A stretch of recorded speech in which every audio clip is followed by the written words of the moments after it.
Hi and welcome to Say It in Polish YouTube channel.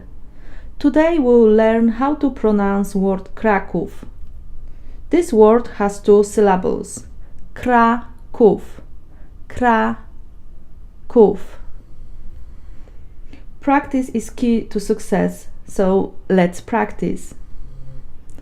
Example number 1. Kraków był stolicą Polski. Kraków był stolicą Polski. Example number 2. Czy Anna mieszka w Krakowie? Czy Anna mieszka w Krakowie?